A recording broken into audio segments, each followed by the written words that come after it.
Before we begin tonight's journey into the peaceful past, I would like to invite you to subscribe to the channel if you enjoy these calming historical stories, and please give this video a gentle like if it helps you drift off to sleep.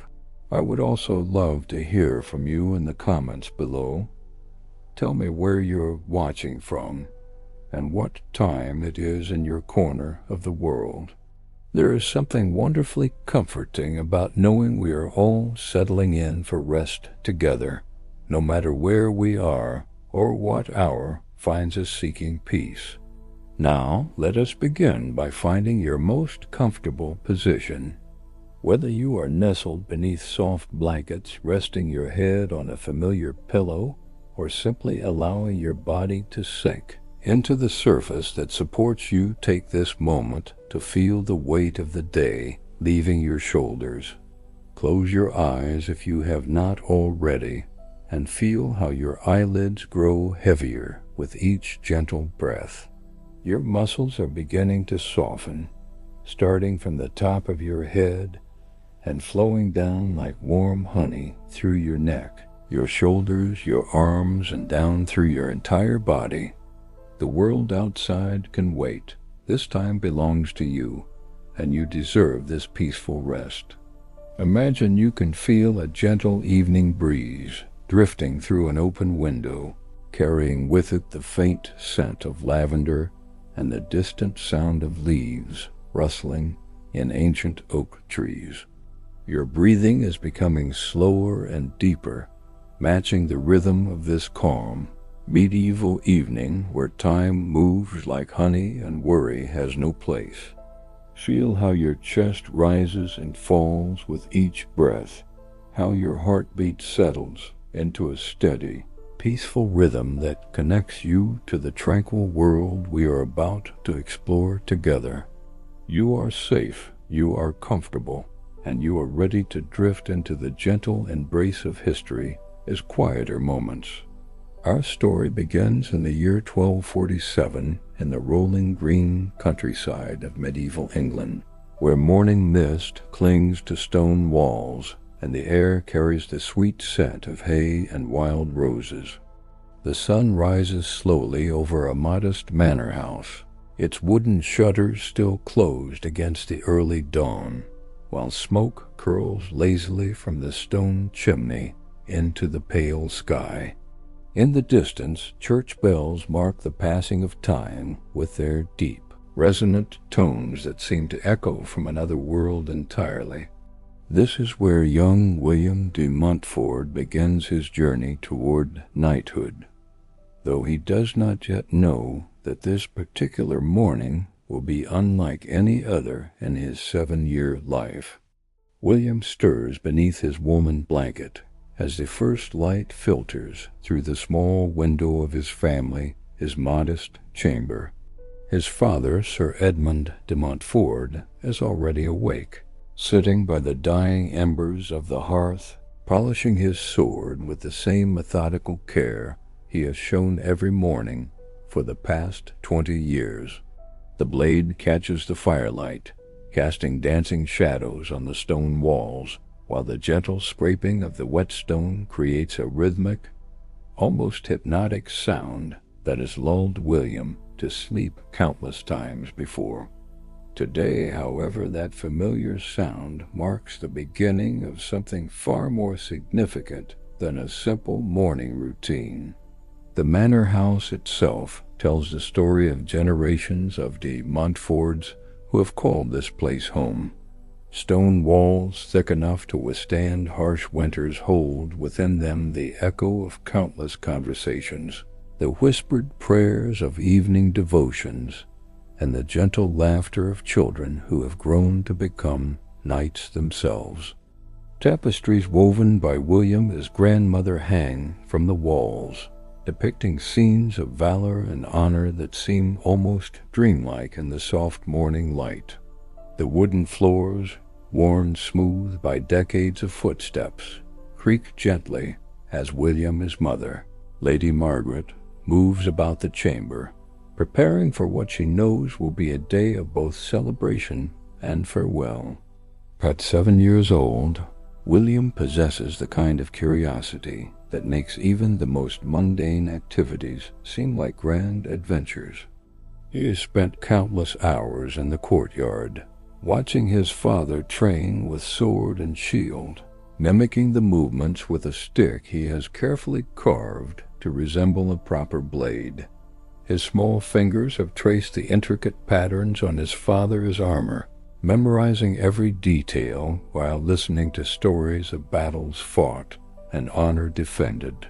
The weight of expectation sits lightly on his young shoulders, for he knows only that knights are brave and good, and that someday he too will join their ranks. This morning, however, brings news that will change the trajectory of his peaceful childhood. A messenger arrived the previous evening, travel-stained and weary, bearing a letter sealed with the coat of arms of Lord Geoffrey de Clare, a distant relative who owns vast lands in the Welsh borderlands. The letter contains an invitation that both thrills and saddens William's parents, an offer to take the boy into his household as a page, the first formal step on the long road to knighthood. For William, this means leaving behind everything familiar and comfortable, embarking on a journey that will test not only his courage, but his ability to adapt to an entirely new way of life. The breakfast that morning is quieter than usual, though William does not quite understand why. His parents speak in hushed tones about things like opportunities and proper training, while he focuses on the simple pleasure of honey cakes and fresh milk still warm from the cow.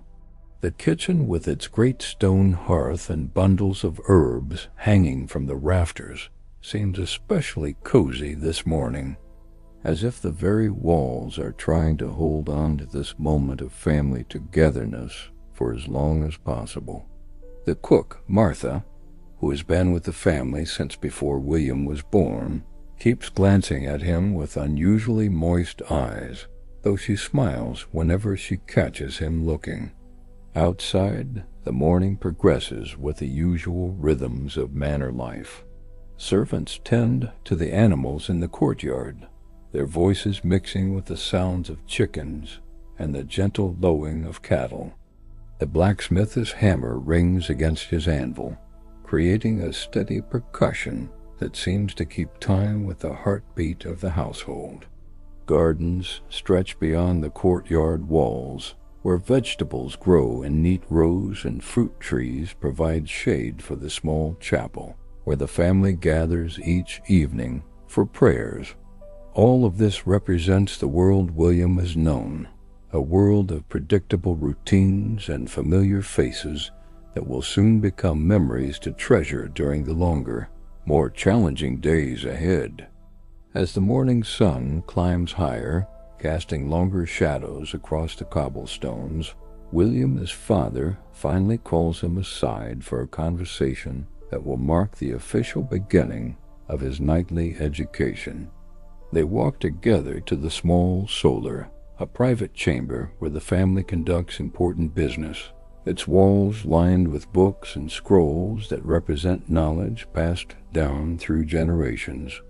The room smells of parchment and ink, with hints of the lavender that Lady Margaret uses to keep the moths away from the stored woolens. Here, surrounded by the accumulated wisdom of his ancestors, William learns that within a fortnight he will leave his childhood home to begin his service as a page in Lord Geoffrey, his household. The news affects William in ways that surprise even him. Part of him feels a thrilling excitement at the prospect of adventure, of seeing new places and meeting new people. He has dreamed of this moment, imagining himself as the hero of grand tales, riding forth to seek glory and honor. Yet another part of him feels a deep sadness at the thought of leaving behind his parents, his familiar room, and the comforting routines that have shaped his days. The conflicting emotions create a strange mixture of anticipation and melancholy that will stay with him for many years to come, teaching him that growth often requires leaving behind the things we hold most dear. The preparation for his departure begins immediately, though it takes on the measured pace of a household that has performed this ritual before. William, his mother, oversees the packing of his possessions, choosing carefully among his few belongings to select those that will serve him best in his new life. A warm cloak, sturdy boots, a few changes of clothing, and a small wooden cross carved by his grandfather. These simple items represent everything he will take with him from his old life into his new one. Each item is packed with care, as if the love invested in the process might somehow protect him during the challenges ahead. His father takes him to the armory, a small chamber adjacent to the main hall where the family's weapons and armor are kept in careful order. The smell of oil and leather fills the air, mixed with the metallic scent of well-maintained steel that speaks of generations of warriors who have protected their lands and people. Sir Edmund lifts down a small dagger, its blade no longer than William's forearm, explaining that this will be his first real weapon, a symbol of the responsibility he is about to undertake.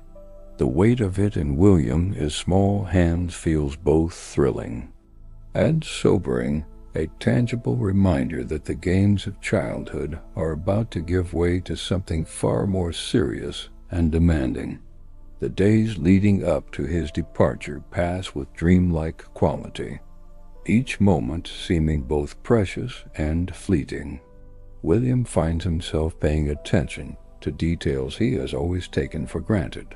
The way morning light falls across the rushes that cover the floor, the particular sound his mother's voice makes when she hums while working at her embroidery, the comforting weight of his father, his hand on his shoulder during their evening walks around the manor, his boundaries. These memories are being stored away like treasures, though he does not yet fully understand how precious they will become during the lonely nights ahead. The familiar rhythm of daily life continues around him, but everything feels somehow different now, charged with the significance of impending change. On his final morning at home, William wakes before dawn, drawn from sleep by an unnamed restlessness that has nothing to do with the cockerel's call or the usual sounds of the household stirring to life. He slips quietly from his bed and makes his way to the small window that overlooks the courtyard, where morning mist clings to the stone walls like ghostly fingers reluctant to release their hold on the night. The world below is still and peaceful, caught in that magical moment between darkness and dawn when anything seems possible, and time itself appears to slow its relentless march. He knows that by the time the sun sets again, this view will belong to his memories rather than his daily experience. The journey to Lord Geoffrey's manor takes 3 days, traveling along roads that seem to stretch endlessly, through landscapes that grow more unfamiliar with each passing mile. William rides his gentle palfrey alongside his father and 2 household guards who have been chosen to escort them safely to their destination. The countryside through which they pass tells its own stories of medieval life, fields where peasants bend to their endless labor, small villages clustered around stone churches, and occasional glimpses of other manor houses sitting like islands of security in the vast green sea of rural England.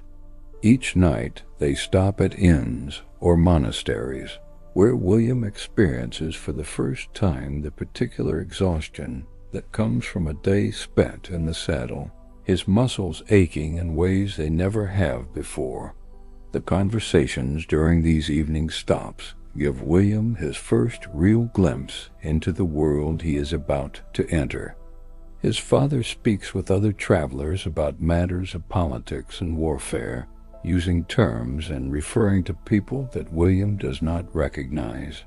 He learns about the complex web of loyalties and obligations that bind the nobility together, about lands held and duties owed, about the delicate balance of power that keeps the realm functioning. These adult conversations, conducted in low voices over simple meals of bread and ale, provide William with his first education in the realities of the world beyond his family, his peaceful manner, preparing him for the sophisticated environment he will soon call home. Lord Geoffrey's manor, when it finally comes into view on the third afternoon, takes William's breath away with its sheer size and complexity. Where his family is home has been cozy and intimate. This establishment sprawls across the landscape like a small town, its multiple buildings connected by cobblestone paths and surrounded by walls that speak of both wealth and power. The great hall alone appears larger than William's entire former home, its windows glazed with actual glass, rather than the simple shutters he has always known. Gardens stretch in all directions, maintained with a precision that suggests armies of servants devoted to keeping every hedge perfectly trimmed and every flower bed free of weeds. The household that gathers to welcome them numbers more people than William has ever seen in one place, and each person seems to have a specific role and purpose within the complex hierarchy of Lord Geoffrey's establishment. There are knights and squires, pages and servants, clerks and craftsmen, all moving about their duties with the efficiency of a well-organized military unit. The clothing worn by even the servants is finer than the best garments William's family possesses, and the casual display of wealth evident in everything from the silver plates in the great hall to the elaborate tapestries adorning every wall makes him suddenly aware of just how modest his own background truly is. Lord Geoffrey himself proves to be a man in his middle years, tall and imposing, with the kind of presence that commands attention without requiring him to raise his voice. His greeting to William is kind but formal, establishing from the first moment the relationship that will define their interactions for years to come. This is not the warm familiarity of family, but rather the structured relationship between lord and servant, master and student that forms the foundation of feudal society. William finds himself bowing deeper than he ever has before, instinctively understanding that his life has just become far more formal and regulated than anything he has previously experienced. The parting from his father the following morning is both easier and harder than William expected. Easier because the overwhelming newness of his surroundings has left him somewhat numb to emotional nuance, and harder because the finality of the moment strikes him with unexpected force when he watches the small party from his former life disappear down the road toward home. He stands in the courtyard long after they have vanished from sight, surrounded by the bustling activity of his new household, but feeling more alone than he has ever felt in his young life. The weight of responsibility settles on his shoulders like an invisible cloak, and he begins to understand that childhood has officially ended, even if the process of becoming a man has only just begun. His first days as a page are filled with lessons that have nothing to do with the romantic notions of knighthood that have filled his dreams. Instead of sword training and tales of valor, he finds himself learning the intricate protocols of aristocratic life, the proper way to serve at table, the correct forms of address for people of different ranks, and the countless small skills that make a great household function smoothly. He learns to carry messages between different parts of the manor without becoming lost in its maze-like complexity. to care for the clothing and equipment of the older boys who serve as squires, and to perform the hundreds of small tasks that keep the machinery of feudal life running efficiently.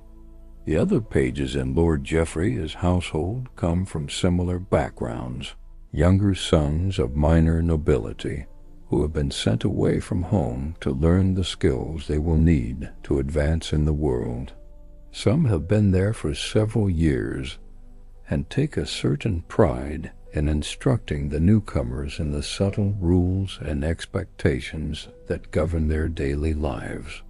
William finds himself both grateful for their guidance and occasionally frustrated by their superior attitudes, learning his first lessons in the complex social dynamics that will shape his relationships for the rest of his life.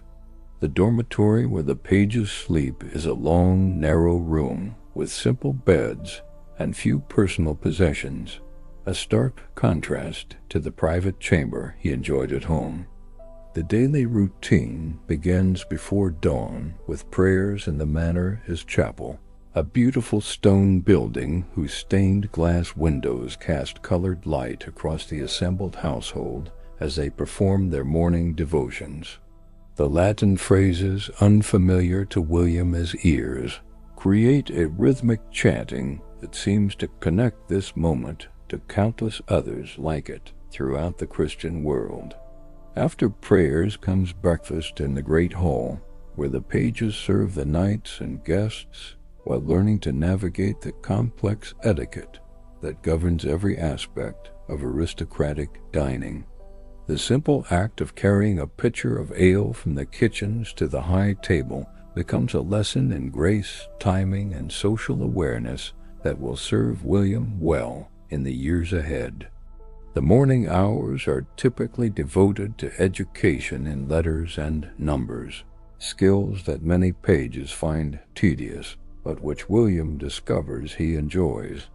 The manor's chaplain, Father Benedict, serves as their teacher, patiently guiding them through the mysteries of reading and writing while the autumn sun streams through the small windows of the room that serves as their classroom. The smell of parchment and ink mingles with the scent of the herbs that hang drying from the rafters, creating an atmosphere of scholarly pursuit that feels both serious and comforting.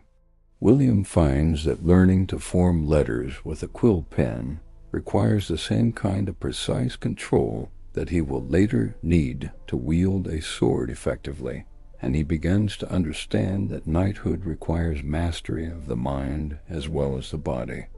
Afternoons bring physical training, though not the sword work that William has been eagerly anticipating. Instead, the pages learn to ride properly, to care for horses, and to maintain the equipment that knights depend upon for their lives.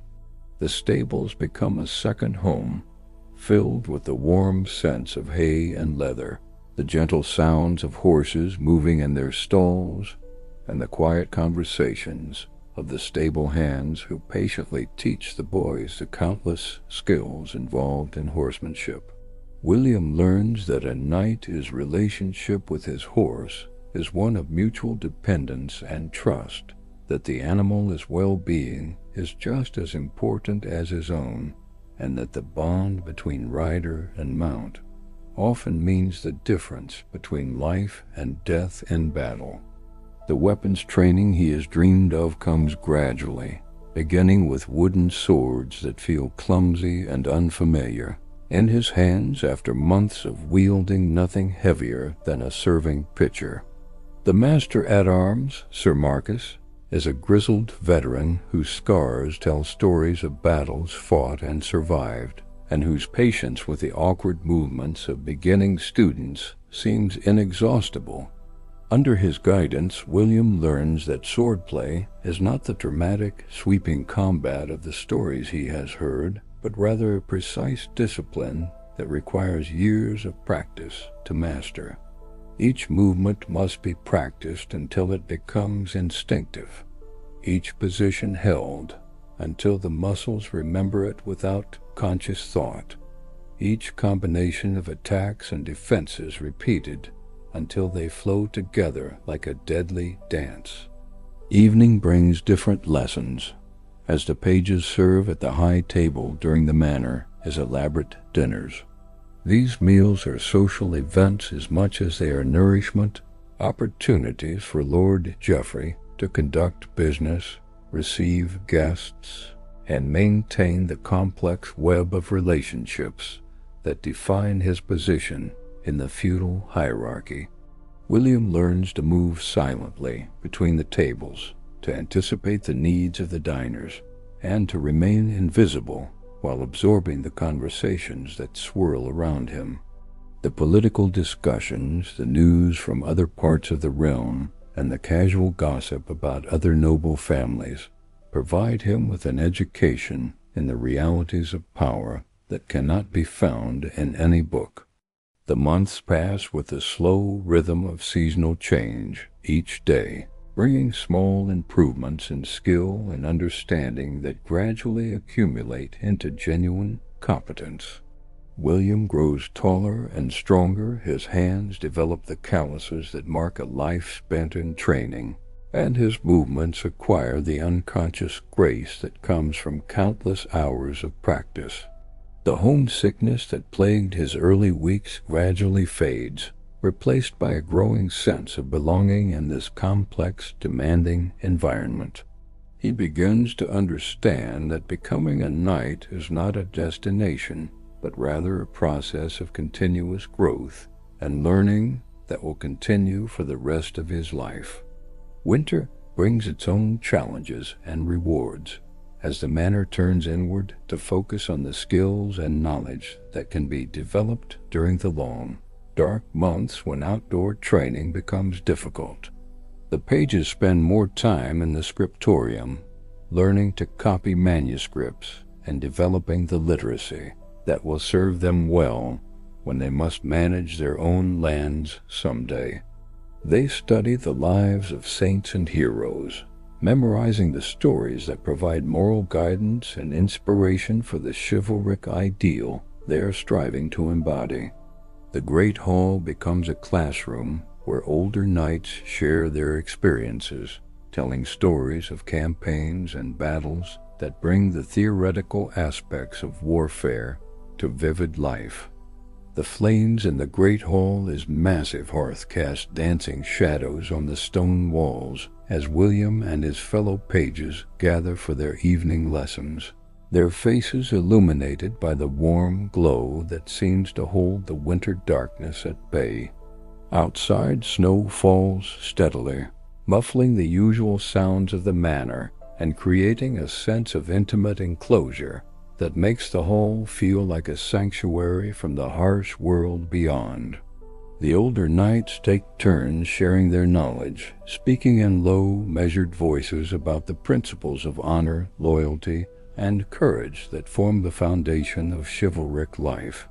These conversations, conducted in the peaceful atmosphere of the winter evenings, provide William with his first real understanding of knighthood as something far more complex and demanding than the simple heroics he had imagined in his childhood dreams. As the seasons turn and William's second year as a page begins, he finds himself gradually earning the trust and respect of his superiors through his consistent dedication to his duties and his steady improvement in all aspects of his training. The awkward boy who arrived at the manor has begun to develop into a capable young man, his movements becoming more confident and precise, his understanding of the complex social dynamics around him growing more sophisticated with each passing day. The other pages look to him for guidance when they encounter difficulties, and even some of the younger squires have begun to treat him with a measure of respect that would have seemed impossible during his first uncertain weeks in Lord Geoffrey, his household. The spring of his second year brings new challenges and opportunities as William is selected to accompany Lord Geoffrey on a journey to the royal court. an honor that fills him with both excitement and trepidation. The preparations for this expedition are extensive, involving not only the careful packing of clothes and equipment, but also intensive instruction in the etiquette and protocols that govern behavior in the presence of the king and his nobles. William learns that the royal court is a place where every gesture carries meaning, where the slightest breach of protocol can have serious consequences, and where the political undercurrents that shape the kingdom flow just beneath the surface of elaborate ceremony and pageantry. The journey to court takes nearly a week, traveling through landscapes that grow progressively more populated and prosperous as they approach the center of royal power. William rides now with the confidence of someone who has spent months in the saddle, his seat secure and his hands steady on the reins as he guides his horse through the increasingly busy roads that lead to the capital. The party travels in style befitting Lord Geoffrey's status, with banners flying and armor gleaming in the spring sunshine, presenting an image of wealth and power that announces their importance to everyone they encounter along the way. For William, this journey represents his first real venture into the wider world beyond the manor, and he absorbs every detail with the intensity of someone who knows he is witnessing history in the making. The royal court itself exceeds even William's expanded expectations, a complex of buildings and courtyards that seems to contain its own complete civilization. The king's great hall dwarfs even Lord Geoffrey, his impressive establishment, its soaring walls decorated with tapestries and banners that tell the story of the realm's greatest victories and most noble traditions. The assembled nobility represents a concentration of power and influence that William has never imagined possible, and he finds himself struggling to remember all the names and titles that his master quietly provides as they move through the glittering crowd. The air itself seems charged with significance, every conversation potentially affecting the fate of thousands of people, every alliance or enmity reverberating through the complex web of feudal relationships that bind the kingdom together. William's duties at court are similar to those he performs at home, but magnified in importance by the elevated setting and the presence of the king himself. He serves at table during the elaborate feasts that mark each evening, moving silently between the high tables where the greatest lords of the realm conduct their business over multiple courses of exotic foods and carefully selected wines. The conversations he overhears provide him with an education in the realities of power that no book could offer, teaching him about the delicate balance of interests that keeps the kingdom functioning and the careful diplomacy required to maintain peace among the proud and ambitious nobles who serve the crown.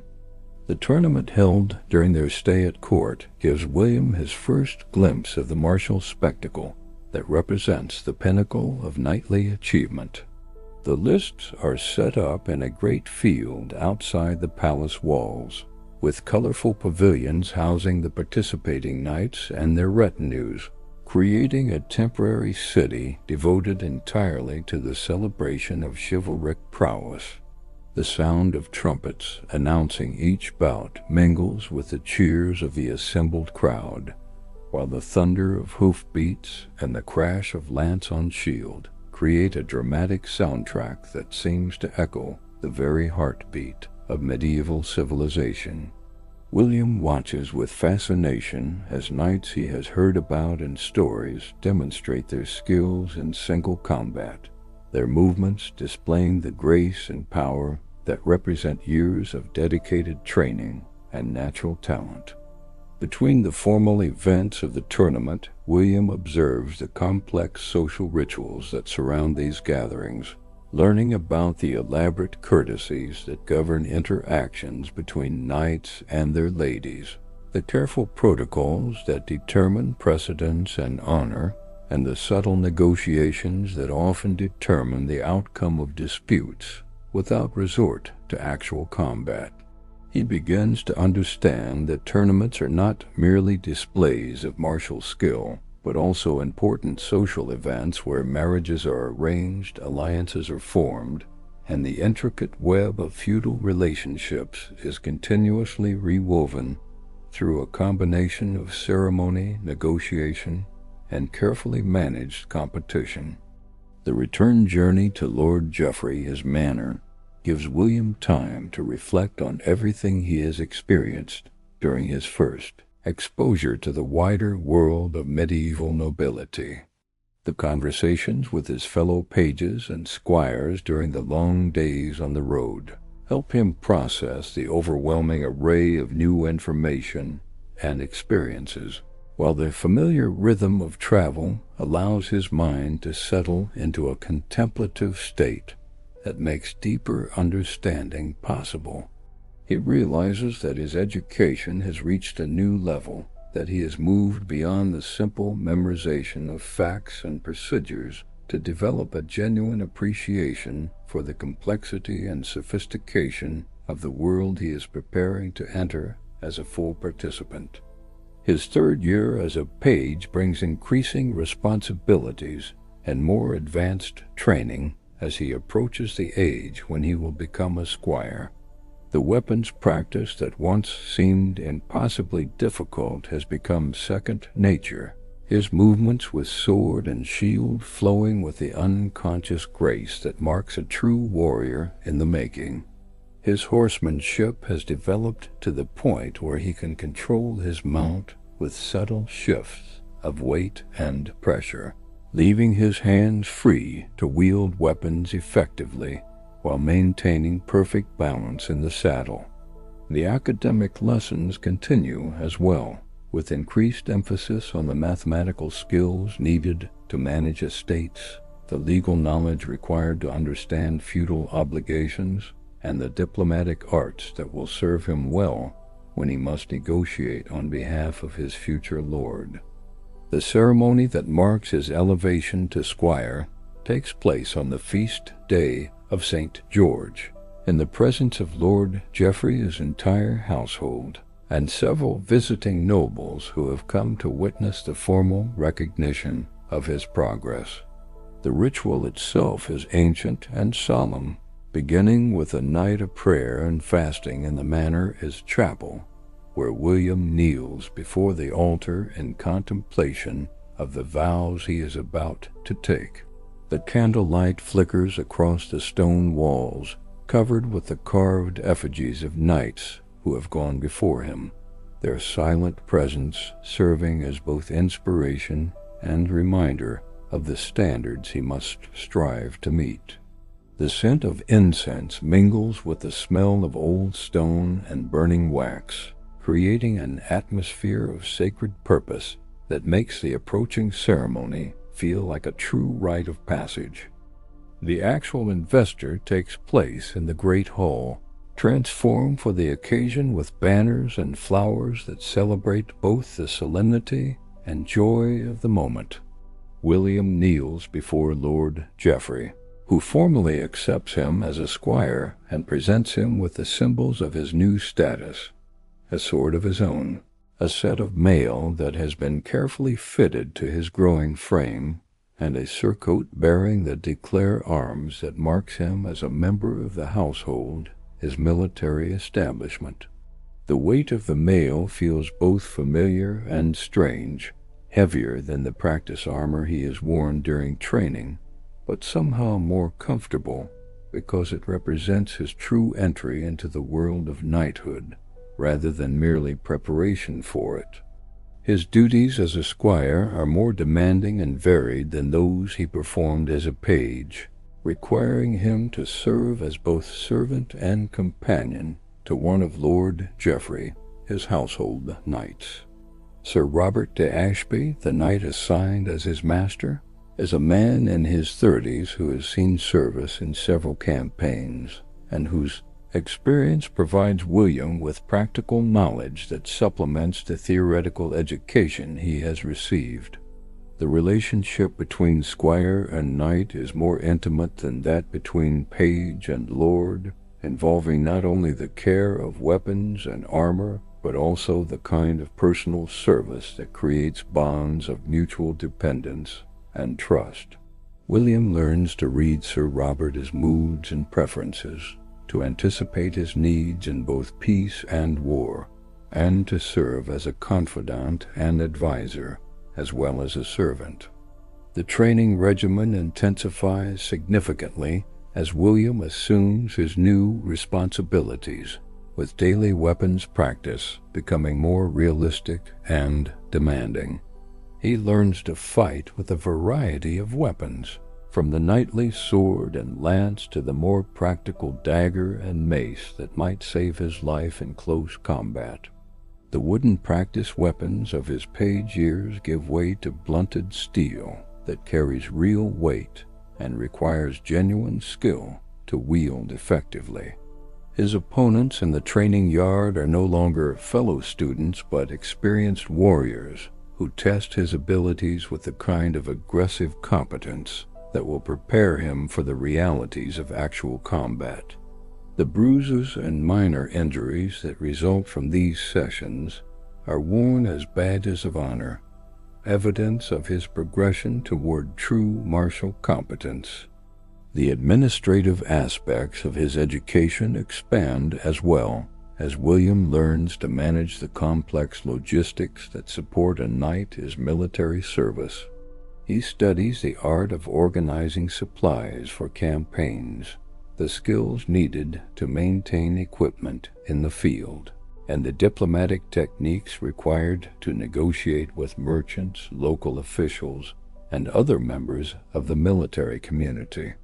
These lessons often take place in the manor's business chambers, surrounded by the ledgers and documents that record the financial and administrative details of Lord Geoffrey, his extensive holdings. The smell of ink and parchment mingles with the scent of the herbs used to keep insects away from the stored papers, creating an atmosphere of scholarly purpose that makes even the most mundane administrative tasks feel like important preparation for future responsibilities. As his skills develop and his understanding deepens, William begins to participate in the kind of real-world activities that will define his future career as a knight. He accompanies Sir Robert on visits to Lord Geoffrey, his more distant properties, learning to assess the condition of fortifications, to evaluate the training and readiness of local militia, and to understand the complex economic relationships that bind lord and vassal together. These journeys provide him with first-hand experience of the challenges involved in maintaining order and security across the scattered holdings that make up a typical noble estate, while also exposing him to the diverse communities and landscapes that exist within the feudal system. The changing seasons mark William's progress as surely as any formal evaluation, each year bringing new challenges and responsibilities that test his growing abilities and deepen his understanding of the world he is preparing to enter. The boy who arrived at Lord Geoffrey's manor as a frightened child has developed into a capable young man whose skills and knowledge would have seemed impossible to his younger self. Yet he also understands that his education is far from complete, that the path to full knighthood still stretches ahead of him, demanding years of continued growth and learning before he can claim the title and privileges that represent his ultimate goal. The morning sun filters through the narrow windows of the armory as William carefully inspects Sir Robert, his equipment, a daily ritual that has become as natural as breathing during his years of service as a squire. Each piece of armor receives his meticulous attention, from the great helm with its distinctive breathing holes to the smallest links of the mail hauberk that protects his master his torso. The familiar weight of the steel in his hands no longer surprises him, and his fingers move with practiced efficiency as he checks for damage, applies oil to prevent rust, and ensures that every buckle and strap functions perfectly. This methodical preparation has taught him patience and attention to detail, qualities that will serve him well when he must maintain his own equipment as a knight. But for now, the peaceful repetition of these tasks provides a meditative start to each day. His 4th year as a squire brings opportunities to participate in actual military campaigns. Accompanying Lord Geoffrey is contingent when the king calls for service against rebellious barons in the northern counties. The journey to join the royal army takes them through landscapes scarred by conflict, past burned villages and abandoned farms that provide stark evidence of warfare is cost to ordinary people. William rides now in his own mail hauberk, carrying weapons that belong to him, rather than merely serving as caretaker for another's equipment. Yet the reality of approaching combat fills him with a mixture of excitement and apprehension that he struggles to conceal from his more experienced companions. The conversations around the evening campfires range from technical discussions of tactics and strategy to quiet personal reflections on mortality and duty, giving him insights into the mental preparation that experienced warriors must undergo before facing battle. The siege of Middleham Castle provides William with his first real taste of organized warfare, though his role remains primarily that of observer and assistant rather than active combatant. The elaborate preparations required to invest a fortified position fascinate him with their complexity and scale, as hundreds of men coordinate their efforts to construct siege engines, establish supply lines, and maintain the careful discipline required for a successful campaign. He learns about the engineering skills needed to undermine walls and position catapults for maximum effectiveness, the diplomatic arts required to negotiate with local populations for supplies and support, and the logistical challenges involved in keeping an army fed and equipped during the lengthy process of reducing a well-defended stronghold. The actual fighting, when it comes, proves both more brutal and more confusing than anything William has imagined from the heroic tales of his childhood. The clash of arms lacks the clear narrative structure of stories, dissolving instead into a chaos of individual encounters where survival depends more on training and instinct than on grand gestures of heroism. He remains close to Sir Robert throughout the action, ready to provide assistance or replacement weapons as needed, but his primary education comes from observing how experienced warriors manage the psychological and physical demands of combat. The aftermath brings its own lessons as he helps tend the wounded and sees firsthand the cost of the glory that poets celebrate in their verses about martial prowess and knightly valor. The successful conclusion of the campaign provides William with his first taste of the rewards that can follow military service, as Lord Geoffrey's contingent returns home with their share of the spoils and the enhanced reputation that comes from loyal service to the crown. The journey back to familiar territory gives everyone time to process their experiences and recover from the intense demands of active campaigning. While the stories told around evening fires begin the process of transforming recent experiences into the kind of polished narratives that will eventually become part of the oral tradition that preserves military history. William finds himself already looking back on events that seemed overwhelming at the time with a sense of accomplishment and growing confidence in his ability to handle the challenges that knighthood will bring. His return to the manor is marked by a subtle but significant change in how others perceive and treat him, as his participation in actual military service has elevated his status within the household hierarchy. The younger pages look to him with the kind of respect previously reserved for the squires, who seemed impossibly experienced and sophisticated, while even some of the household knights treat him more as a colleague than as a student still learning the basics of his profession. This recognition brings both satisfaction and increased responsibility, as he finds himself expected to help train the newer arrivals and to serve as an example of what dedicated service and steady improvement can accomplish over time. The administrative aspects of his education expand significantly during his 5th year as a squire, as Sir Robert begins delegating more substantial responsibilities that require independent judgment and decision-making skills. William learns to negotiate with merchants for supplies, to assess the condition and value of properties that might be acquired or sold, and to manage the complex relationships between Lord Geoffrey's household and the various craftsmen, tenant farmers, and minor officials whose cooperation is essential for the smooth functioning of the estate. These experiences provide him with practical knowledge of the economic realities that underpin the feudal system, teaching him that successful lordship requires business acumen and diplomatic skill as much as martial prowess and noble birth.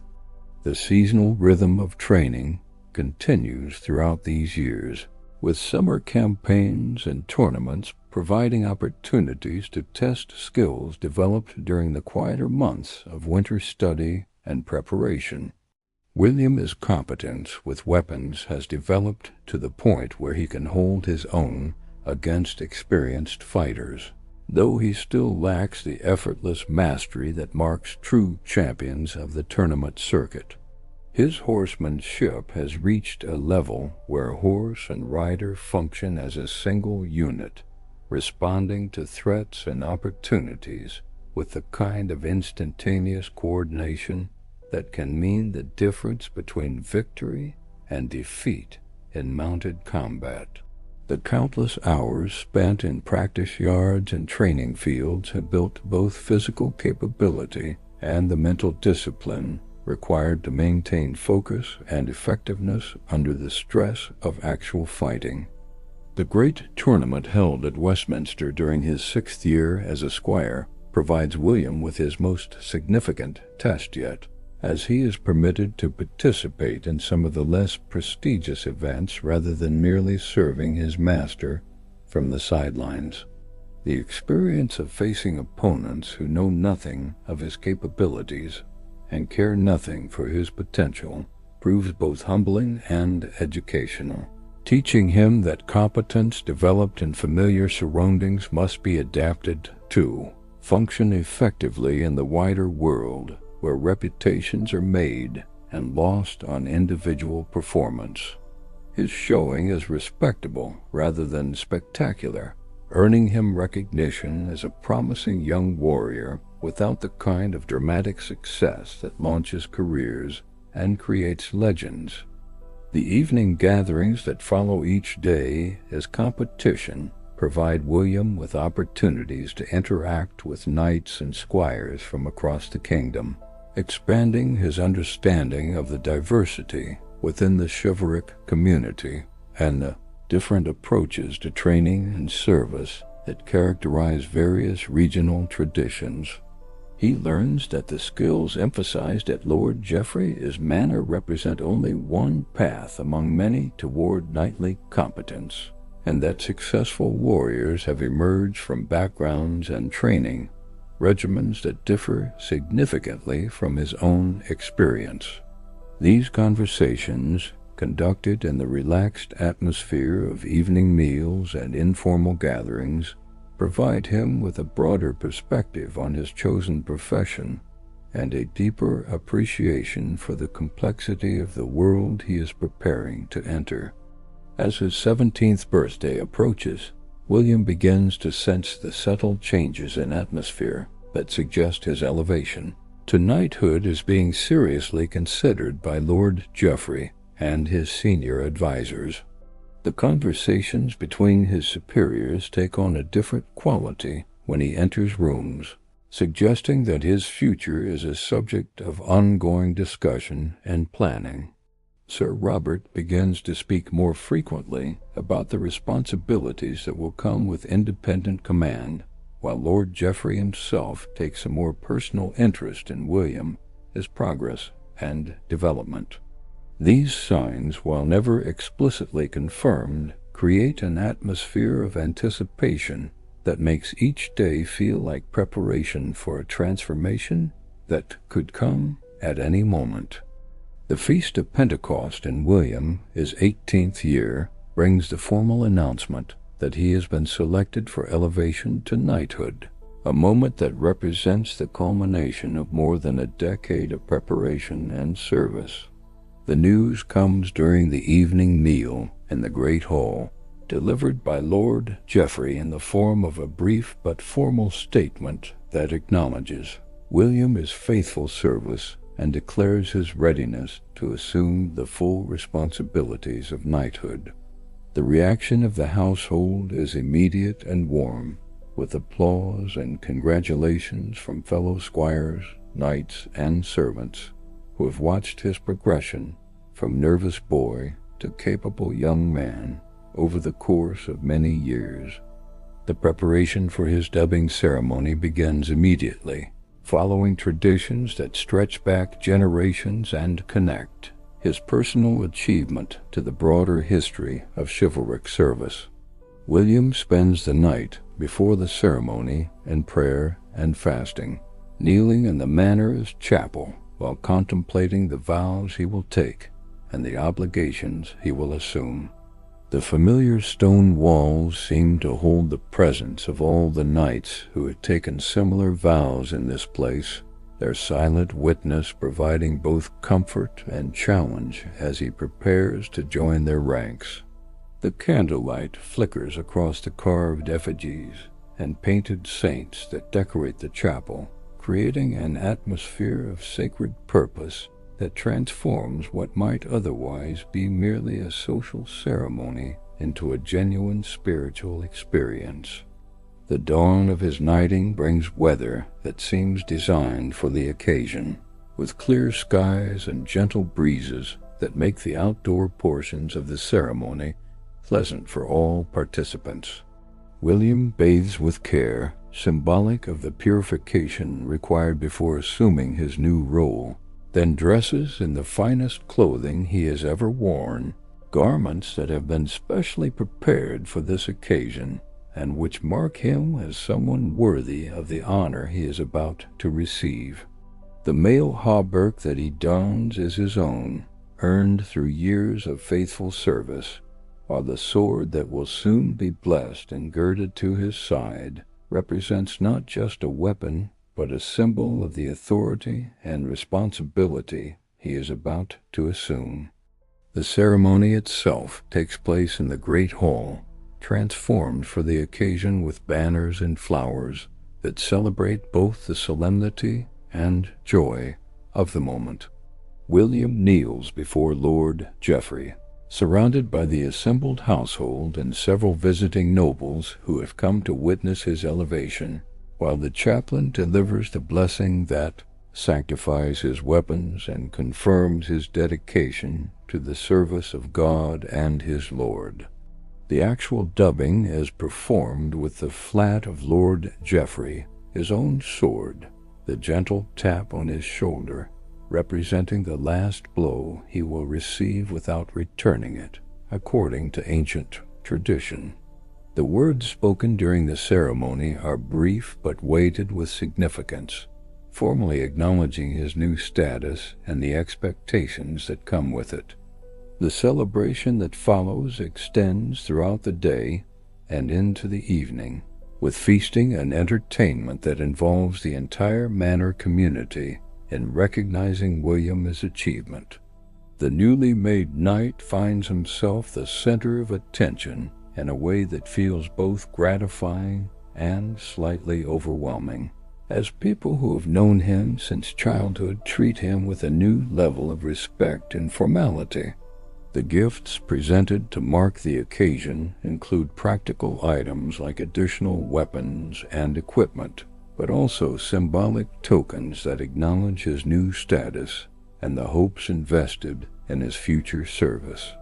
As the evening progresses and the celebrations continue around him, William reflects on the long journey that has brought him to this moment and the longer journey that still lies ahead. The weeks following his elevation to knighthood bring a subtle but profound shift in William's daily existence, as he must now navigate the complex transition from servant to peer within Lord Geoffrey's household. The other knights treat him with the courtesy due to his new rank, but he senses an underlying evaluation in their interactions, a careful assessment of whether his character and capabilities truly measure up to the honor he has received. His own squire, a earnest boy named Thomas, who reminds William of his younger self, provides a constant reminder of how far he has traveled from his own uncertain beginnings, while also presenting him with the challenge of passing on the knowledge and values that have shaped his own development over the past 11 years. The responsibilities that come with his new status extend far beyond the ceremonial aspects of knighthood, encompassing practical duties that test every aspect of his education and training. William finds himself assigned to manage one of Lord Geoffrey, his more distant holdings, a modest manor with its own complement of tenant farmers, craftsmen, and minor officials who look to him for leadership and protection. The transition from following orders to giving them proves more challenging than he anticipated, requiring him to draw upon reserves of confidence and authority that he is still developing. The weight of making decisions that affect other people, his lives, settles on his shoulders like an invisible burden, teaching him that the privileges of rank come with obligations that can never be set aside or ignored. His first independent command of a military expedition comes during his second year as a knight, when bandits threaten the security of trade routes through Lord Geoffrey, his territory. The responsibility of planning and executing a campaign without the guidance of more experienced commanders forces William to synthesize everything he has learned about tactics, logistics, and leadership into a coherent strategy for dealing with the threat. The men under his command include some who served with him during his squire years, creating complex dynamics as former peers must now accept his authority while he learns to command those who once stood beside him as equals.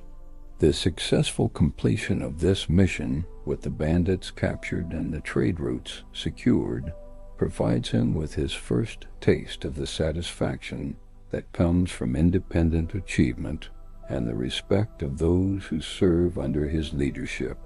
The administrative challenges of managing his assigned properties prove equally demanding, requiring him to master skills that were only touched upon during his formal education.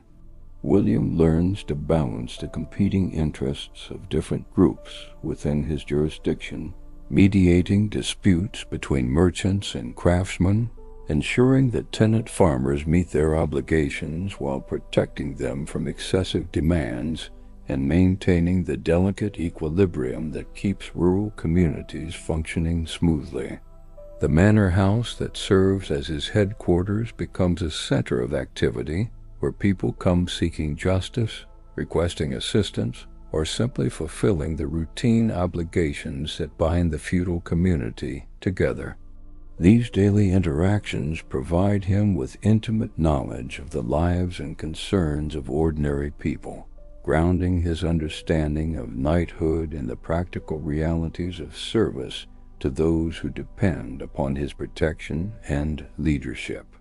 The seasonal cycle of his new life establishes its own rhythm, with summer campaigns and winter administrative duties, creating a pattern that will define his career for years to come. The military aspects of his service take him to different parts of the kingdom as Lord Geoffrey responds to various calls for assistance from allies and obligations to the crown. William participates in several successful campaigns, gradually building a reputation for competence and reliability that opens doors to greater opportunities and more significant responsibilities. His growing skill in mounted combat earns him recognition in tournaments, while his administrative abilities make him a valued advisor to other nobles who seek guidance in managing their own properties and obligations. The social aspects of knighthood prove as complex as the military and administrative challenges, requiring William to navigate the intricate web of relationships that bind the nobility together. He learns to participate in the elaborate courtesies that govern interactions between knights and their ladies, developing the social graces that mark him as a gentleman worthy of inclusion in aristocratic society. The hunting parties and evening entertainments that fill the periods between more serious duties provide opportunities to form friendships and alliances that will serve him throughout his career, while also offering respite from the constant pressures of command and responsibility that define his professional life. Marriage becomes a consideration as William approaches his 21st birthday, with Lord Geoffrey and other advisors beginning to suggest matches that would advance both his personal interests and the broader political objectives of their faction.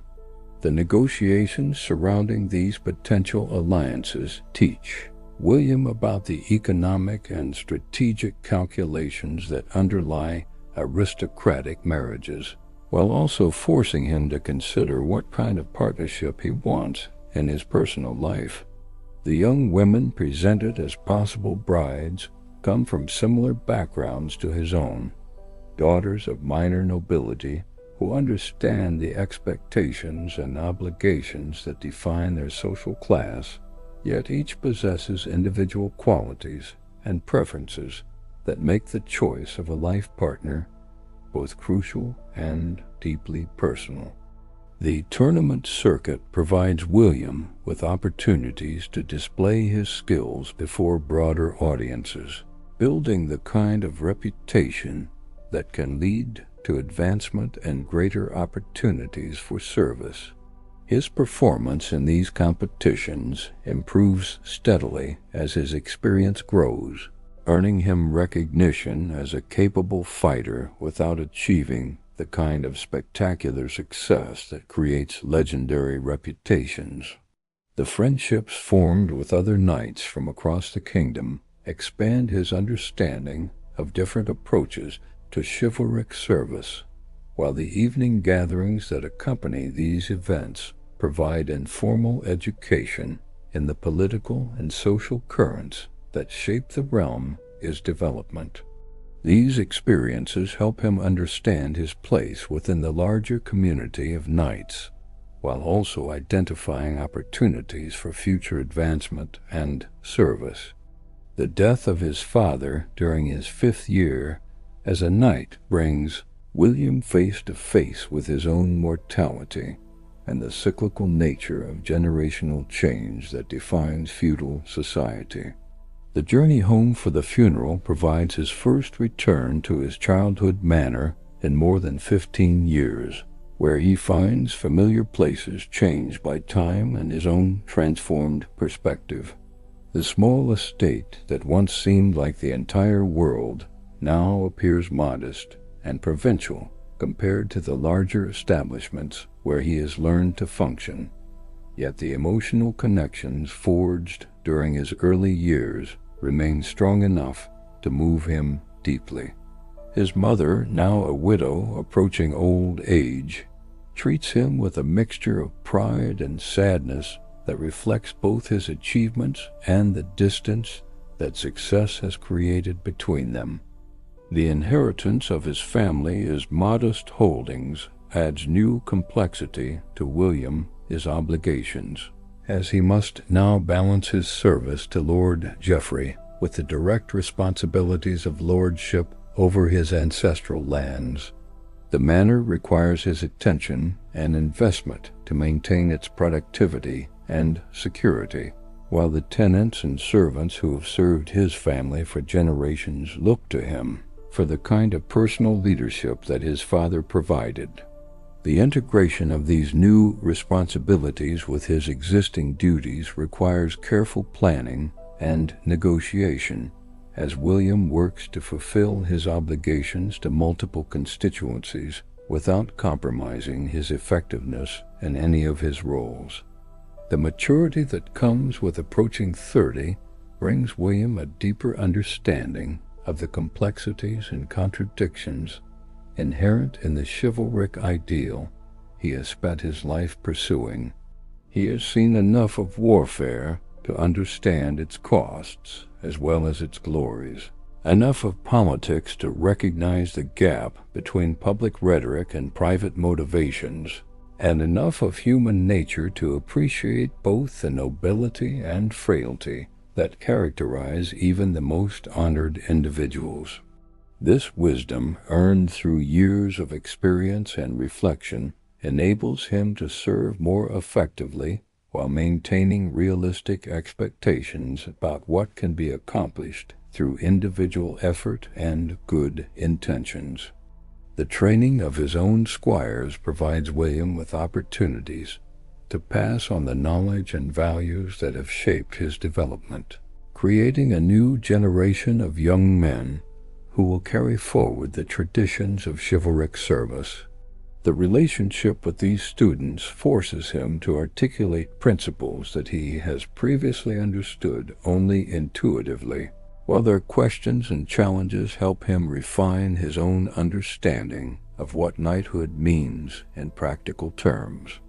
The satisfaction of watching formerly awkward boys develop into capable young men provides some of the deepest rewards of his mature career, confirming that his own sacrifices and efforts have contributed to something larger and more enduring than personal achievement. The political upheavals that mark the later years of the reign create new challenges and opportunities for William, his generation of knights, as established alliances shift and new factions emerge to contest for influence and power. His reputation for competence and reliability makes him a valuable ally to those seeking to maintain stability, while his family connections and personal relationships provide him with access to information and opportunities that enable him to navigate these turbulent times successfully. The skills developed through years of service, diplomatic tact, military competence, administrative efficiency, and personal integrity, prove their worth as the kingdom faces tests that require the best efforts of all who serve the common good.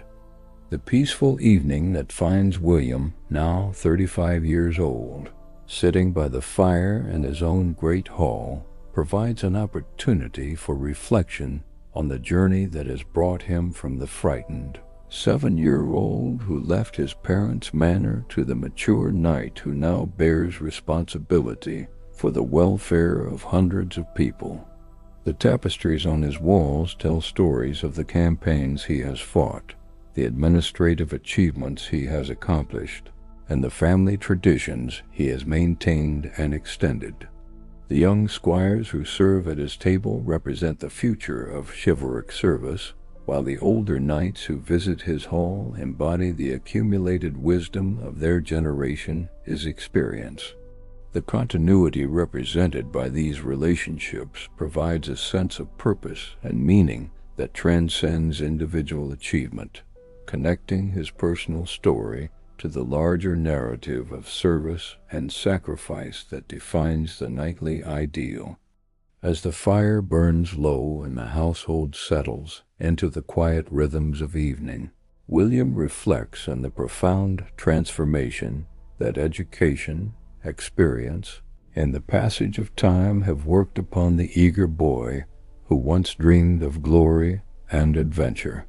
The realities of knighthood have proved both more demanding and more rewarding than anything he could have imagined in his youth, requiring sacrifices he never anticipated while providing satisfactions he never expected.